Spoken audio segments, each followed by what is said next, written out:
สหพันธ์รัสเซียมอบปลากระป๋อง149ตนให้แก่สาธารณรัฐประชาธิปไตยประชาชนลาวนำไปแจกจ่ายให้โรงเรียนเป้าหมาย3แขวงภาคเหนือในวันที่22เมษายน2025ที่นครหลวงเวียงจันทน์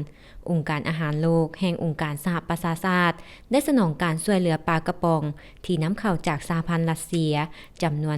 149ตนให้แก่สาธารณรัฐประชาธิปไตยประชาชนลาวก็คือมอบให้กระทรวงศึกษาธิการและกีฬาเพื่อนำไปมอบให้บรรดาโรงเรียนเป้าหมายใน3แขวงภาคเหนือ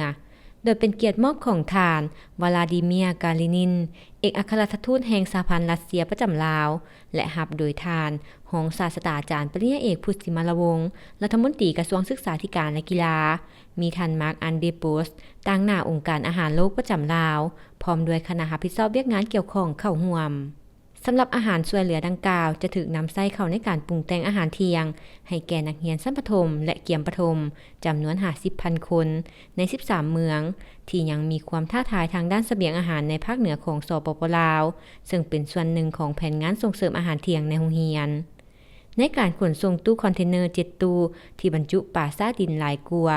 607,000 กระป๋องได้มาถึงลาวในเดือนมีนาปีนี้และน้ำมันพืช47ตนถือขนส่งมาฮอดลาวในเดือนตุลาปีผ่านมาโอกาสนี้ท่านรองศาสตราจารย์ปริญญาเอกพุทธิมารวงศ์ได้กล่าวแสดงความขอบใจพร้อมทั้งจะนำเอาอาหารที่ได้รับการช่วยเหลือครั้งนี้ไปมอบให้นักเรียนในโรงเรียนเป้าหมายในแขวงหลวงน้ำทาพงสาลีและแขวงหลวงพระบาง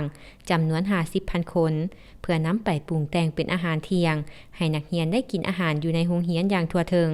ซึ่งนับแต่ปี 2018 เป็นต้นมาสหพันธ์รัสเซียได้ร่วมมือกับองค์การอาหารโลกเพื่อสนับสนุนความพยายามของรัฐบาลลาวในการสร้างความเข้มแข็งให้ชุมชนและแผนงานส่งเสริมอาหารเที่ยงในโรงเรียนการช่วยเหลือครั้งนี้เป็นส่วนหนึ่งของคำมั่นสัญญาอันใหญ่หลวงของสหพันธ์รัสเซียแนใส่เพิ่มความมั่นคงด้านเสบียงอาหารและปรับปรุงชีวิตการเป็นอยู่ของเด็กน้อยในลาวโดยมีมูลค่าทั้งหมด$2 ล้านสหรัฐ